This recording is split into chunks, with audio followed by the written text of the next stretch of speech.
Hi folks, welcome back to my Kitten Reads, and this is a combined Friday Reads and to be read pile for the Booktubeathon, which is next week starting Monday. I made a last minute decision to join this and try and do all the reading challenges, and so yeah, this will be, as well as my Friday Reads, this will be my TBR. So starting off with what I'm going to read this weekend, I have just today started rereading one of my favourite Jane Austen sequels, Vanities and Vexations by Sarah J. Waldock. It's possibly not the best written one in the world, but I love it anyway, just for the story. And so it's set after Pride and Prejudice.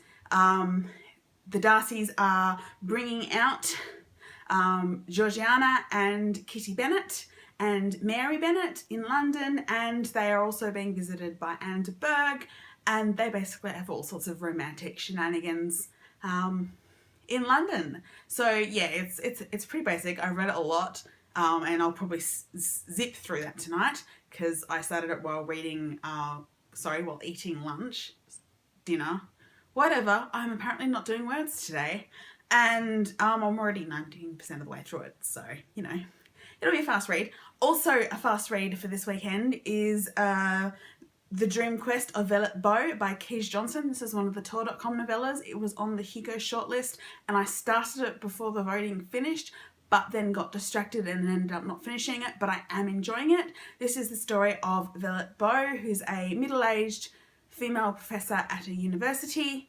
in this land, which I'm pretty sure is some sort of dreamland. There seems to be this thing about the waking world and the non-waking world, and this is like the dream world.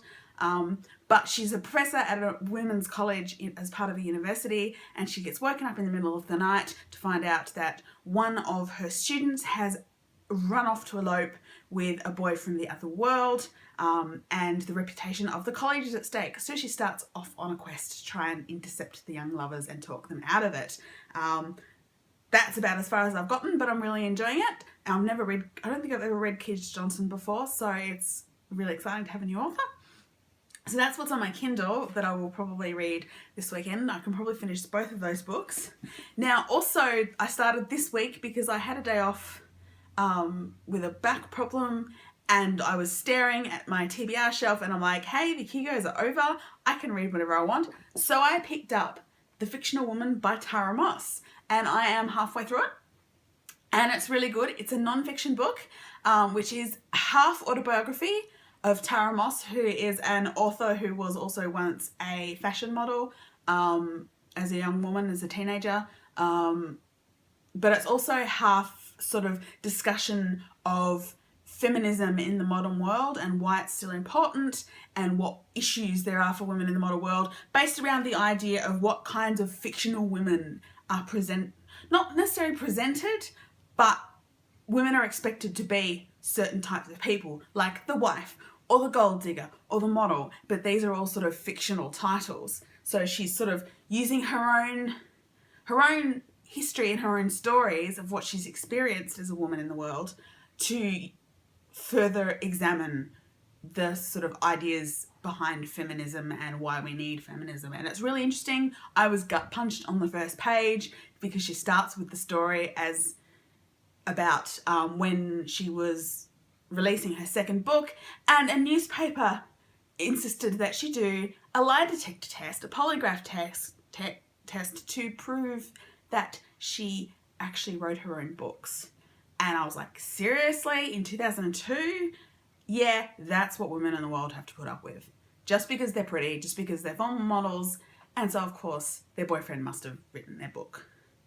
So yeah, that's what it starts with, and it just goes further in, so I'm hoping I can make further progress on that this weekend.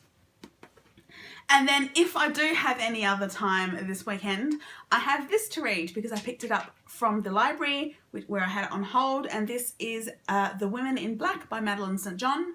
It's a historical novel set in Sydney in the 1950s. Probably not my usual thing, but earlier this year I saw the musical that has been written based on this book called Ladies in Black, and that was just amazing. I loved it, and it was a story about everyday ordinary women in the 1950s working in a department store in the ladies' wear department, the cocktail frocks department. And it's kind of based around the story of Lisa, who's a teenager who's just matriculated from school and she wants to go to university. Her parents won't let her. And so she's a new temporary sales assistant in cocktail frocks and sometimes in model gowns.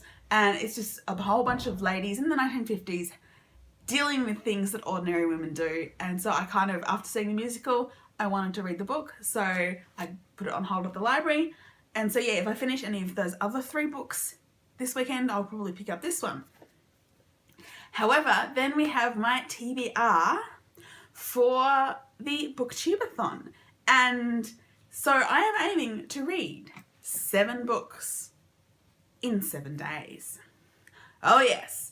But in my defense, all the books I've chosen are very, very short. They're mostly novellas. The longest one page-wise is at 231 pages, and that is the Sailor Moon manga. So that's not actually going to take me very long either.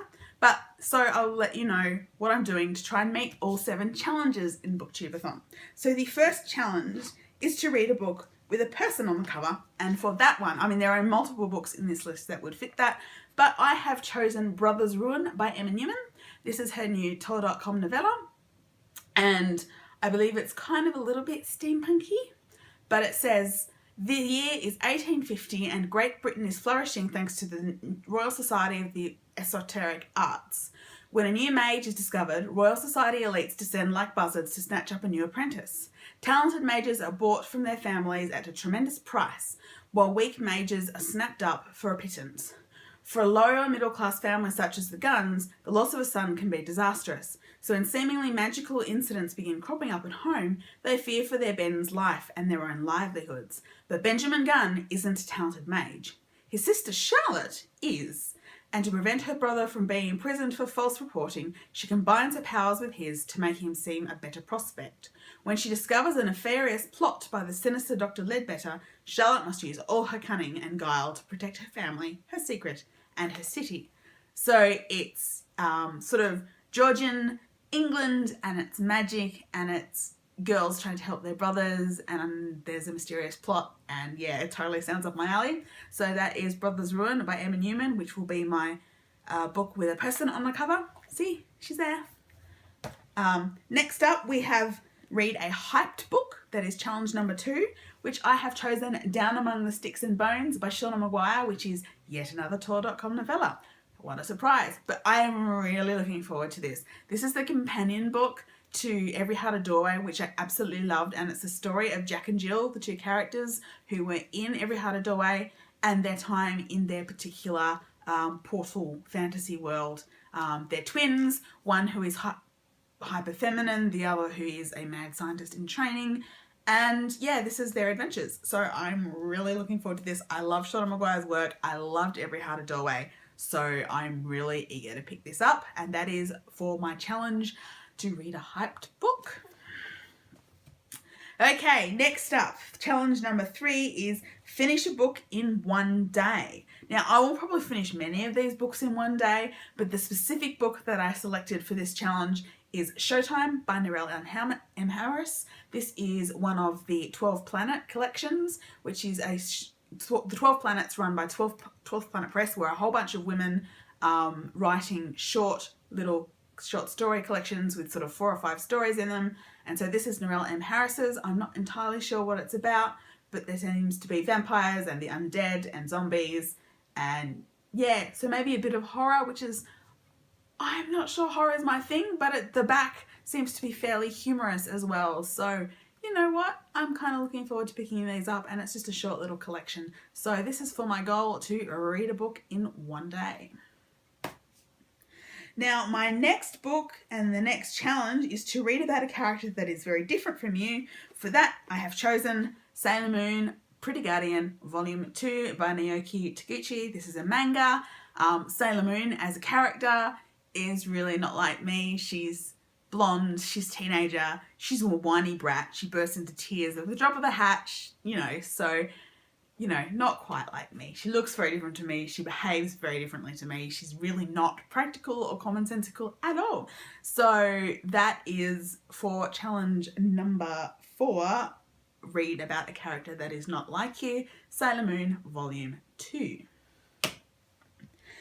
Alright, challenge number 5 is to read a book completely out of doors. Now this is a really mean challenge for me right now because it's the middle of winter in Canberra and it is freezing. So the book I've chosen to read is Gemma Alone by Noel Streatfeild. This will be a reread. I haven't read it in a long time because the Gemma books by Noel Streatfeild are pretty much out of print. So it took me a long time to track down secondhand copies on the internet, and this is still on my TBR because when I finally got hold of them, I read the first 2 books, but haven't gotten around to book 2, book 3 and book 4 yet. So this is book 3, Gemma Alone, and the reason I've picked this to be my book to read all of outdoors is that it's already pretty battered. It's a secondhand copy, which means I can stick it in my handbag, and carry it around with me and read it at bus stops, for example. And then as much as is left after the week is finished, I'll probably go out on the weekend and find a cafe to sit in front of and have hot chocolate and finish it off. But yes, so Gemma Alone by Noel Streatfeild is my book to read entirely out of doors. Only 2 more to go. Yes, well, challenge number 6 is a book bought because of the cover. Now this is kind of difficult because while I do sometimes do cover buys, it's not usually the only reason, and I was struggling to find short books that I could say that about, but I chose The Word for World is Forest by Ursula K. LeGuin. Now, it's not necessarily the front cover that I chose this for this challenge for, but it's one of the Gallant's SF Masterworks, and I really like the way they look as a kind of collection of classic science fiction. So that's why I picked up this particular edition of Ursula Le Guin because it's an SF Masterworks, which is basically based on the cover. So this is one of her Hugo Award winners, and it's basically about a planet that is conquered by the bloodthirsty humans. The people are forced into servitude, and eventually desperation causes them to rebel, but, you know, that endangers the very foundations of their societies. So, yeah, and once the killing starts, there is no turning back. It's another novella, it's very short, and so, yeah, I picked The Word for World is Forest by Ursula K. Le Guin for my book to read that I bought because of the cover. And then the final challenge is to read 7 books in 7 days. And so you just need, that's other 6 challenges have already given me 6 books, so I just needed 1 more book. And so I picked Lady Susan by Jane Austen, which is one of the Little Penguin classics with the black covers. I don't think I've read Lady Susan. I read and I love all of Jane Austen's novels, but I don't think I've read this little novella. So I'm looking forward to picking up some Jane Austen that I'm not terribly familiar with. And so that will round it out to give me 7 books on my TBR for next week to try and meet the 7 challenges for Booktubeathon. So I have a lot of reading to do, quite obviously, both this weekend and next week. Next week is, I think, the last week before I go back to university online part-time. So hopefully I will tick off a lot of reading and will be able to be pleased with myself this month and have read a lot of books, and hopefully they're all really good. And yeah, so that is my Friday reads combined with my Booktubeathon TBR for next week. The readathon starts on Monday, basically at midnight, but I won't start reading until I wake up, obviously, because I have to work, so I'm not staying up past midnight. Yes, but anyway, that's it, and I will see you again really soon. Bye.